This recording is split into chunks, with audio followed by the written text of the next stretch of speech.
Hello student, I am Anuradha Agarwal. आज मैं आपको पढ़ाने जा रही हूँ चैप्टर 2 के वर्ड मीनिंग। पार्ट 1 है। इसमें जो हमारे चैप्टर में पार्ट दिए हुए हैं, चैप्टर का नाम है सुनामी, है ना। तो उसी चैप्टर से मैंने किया हुआ है चैप्टर 2 का।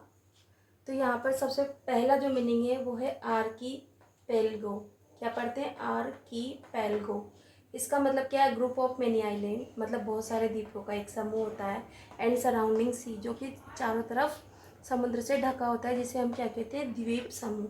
आपको नहीं पढ़ना हो, आप आराम से फिर से पढ़ो। आर्कीपेलेगो। आर्कीपेलेगो मतलब a group of many island and surrounding sea. Manager कौन होता है? आप जानते हो, मैनेजर व्यवस्थापक होता है ना। One who overseas the function of the company और एन इंस्टीट्यूशन, जो कि कंपनी के या किसी इंस्टीट्यूशन के फंक्शन को देखता है, वो मैनेजर होता है, व्यवस्थापक। कोऑपरेटिव सोसाइटी का मतलब क्या होता है? कोऑपरेट। देखो, को अलग, फिर को ओ, यहाँ से पढ़ना ऑपरेटिव सोसाइटी, यानी कि एक एंटरप्राइज होता है रन बाय द पब्लिक, जो पब्लिक के द्वारा चलाया जाता है for public upliftment. Public upliftment मतलब लोगों की भलाई के लिए चलाया जाता है, उनके उत्थान के लिए चलाया जाता है।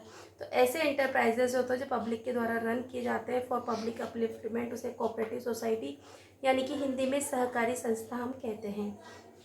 अर्थक्वेक क्या है? अर्थक्वेक का मतलब होता है भूकंप होता है, एक वोलेंट शेकिंग होता है, यानी कि शेकिंग मतलब हिलना, मूवमेंट होता है ऑफ द अर्थ सरफेस, धरती के किसी सरफेस का। धरती की सरफेस का जब बहुत ज़्यादा कंपन होता है एक हिंसात्मक तरीके से, यानी कि बहुत ज़्यादा जब धरती हिलती है, तो उसे हम क्या कहते हैं? अर्थक्वेक यानी कि भूकंप कहते हैं। ट्रेमर्स, क्या पढ़ते हैं इसको? ट्रेमर्स, है ना। ट्रेमर्स, ट्रेमर्स का मतलब होता है स्लाइट शेक। क्या होता है? स्लाइट, हल्का सा कंपन होता है ट्रेमर्स। मतलब आपको हल्का सा कप कपाने ऐसा लगा कि कोई चीज़ कप कपाई है, हिली है, कंपन हुआ है उसमें। तो अर्थ ट्रेमर्स का मतलब वही धरती का हिलना ही है। अर्थ अर्थ शेक ड्यूरिंग एन अर्थक्वेक, जब भूकंप आता है उस समय धरती जो कांपती है, हिलती है, उसको बोलते हैं अर्थ ट्रेमर्स। रस्ड आउट का मतलब है बाहर भाग जाना। रस्ट आउट मतलब भाग कर जाना, बाहर की ओर। Run away from house. Rising का मतलब है गोइंग अप, ऊपर उठते हुए। राइजिंग मतलब गोइंग अप। और केओस, केओस का मतलब है कंप्लीट डिसऑर्डर और कंफ्यूजन। कंप्लीट डिसऑर्डर, चारों ओर अव्यवस्था, जिससे कंफ्यूजन, संदेह की स्थिति हो, केओस, है ना। इसके बाद में स्वेप्ट अवे का मतलब होता है बहाकर ले गई। स्वेप्ट अवे मतलब taken away by water waves. किसके द्वारा स्वेप्ट अवे, बहाकर कौन ले जाएगा? वाटर वेव्स लेकर जाएंगे। इस तरह से मैंने ये थोड़ी से मीनिंग अभी कंप्लीट किए हैं। स्टूडेंट देखिए, मैनेज्ड। मैनेज्ड का मतलब क्या होता है? Become able to do something, किसी काम को करने में समर्थ होना, किसी काम को कर लिया, मैनेज कर लिया, किसी काम को कर लिया आपने। रेस्क्यू मतलब टू सेव यानी कि बचाना। स्पेंट मतलब खर्च करना होता है, बिताना, पास्ड, है ना, तो यहाँ बिताया। फ्लोटिंग मतलब तैरते हुए, है ना, फ्लोटिंग मतलब तैरते हुए। Remaining on the surface of water, पानी की सतह के ऊपर ऊपर रहना, यानी कि फ्लोटिंग करना, तैरते हुए। होल्डिंग ऑन मतलब किसी को पकड़े हुए। ग्रिपिंग टाइटली विद हैंड, हाथ से टाइटली पकड़े हुए। Relief helicopters. रिलीफ हेलीकॉप्टर्स का मतलब है ब्रिंगिंग हेल्प टू पीपल्स, ऐसे हेलीकॉप्टर्स जो लोगों की मदद के लिए लाए जाते हैं जब आपातकालीन होता है। जैसे कि यहाँ पर हमारा सुनामी के बारे में है, जब बहुत ज़्यादा समुद्र में तूफान उठा और उस समय जो सहायता समूह के लिए हेलीकॉप्टर्स आए, तो वो है यहाँ रिलीफ हेलीकॉप्टर। ओवर हेड का मतलब होता है जस्ट अबो, सिर के ऊपर से कोई चीज़ निकलना। सी शोर मतलब एज ऑफ शी, यानी कि समुद्र का किनारा। डेज, डेज मतलब इन अ शॉक्ड स्टेट, यानी कि भौचक्का होना है, भौचक्की होना। सेलिब्रेट मतलब टू एंजॉय अ फेस्टिवल और फंक्शन, क्योंकि किसी त्योहार को मनाना या किसी उत्सव को मनाना। रिसीड मतलब गो बैक, पीछे की ओर जाना है, यानी हटना। रशिंग बैक का मतलब है कमिंग बैक। और रिटर्निंग विथ फास्ट स्पीड, बहुत तेज़ी से किसी चीज़ का वापस जाते हुए, जैसे पानी का है यहाँ पर सेंस हमारा। फोर्स, फोर्स का मतलब आप जानते हैं बल प्रयोग करना, किसी पर दबाव डालना, यहाँ पर तेज। इम्पैक्ट या प्रेशर होता है फोर्स का। तो ये ऐसे मीनिंग्स आपको ध्यान रखने, पेपर में आते हैं छोटे छोटे। फोर्स मतलब इम्पैक्ट, प्रेशर, है ना, इस तरह से। इसको क्या पढ़ते हैं? जाइंट। गेंट नहीं पढ़ के जाइंट पढ़ते हैं।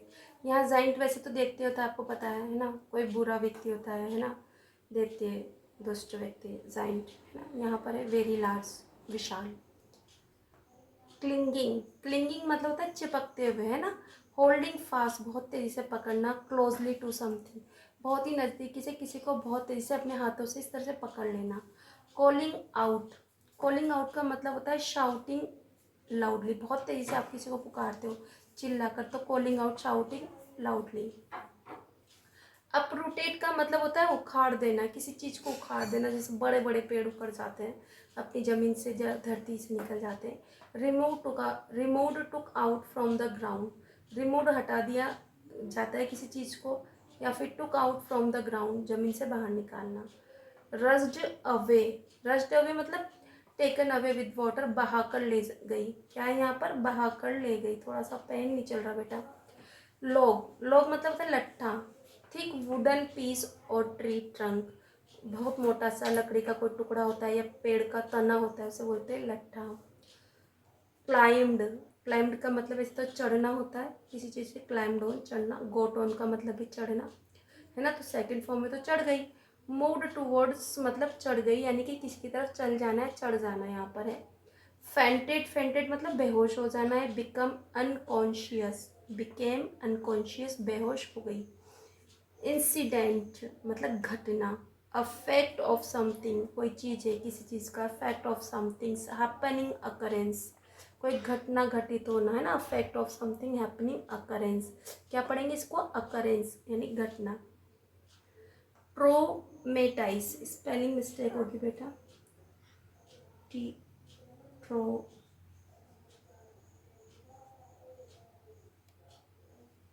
यहाँ पे नहीं चल रहा, मैं यहाँ लिख देती हूँ,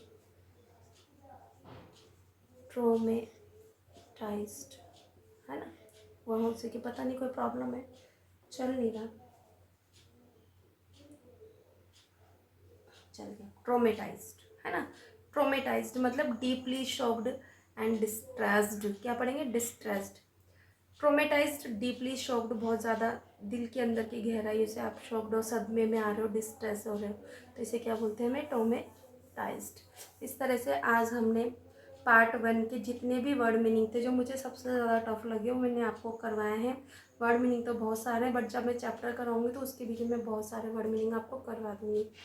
अगर आपको पसंद आए तो मेरा चैनल लाइक और सब्सक्राइब कीजिए। Thank you for watching my channel Nirmal Sharde.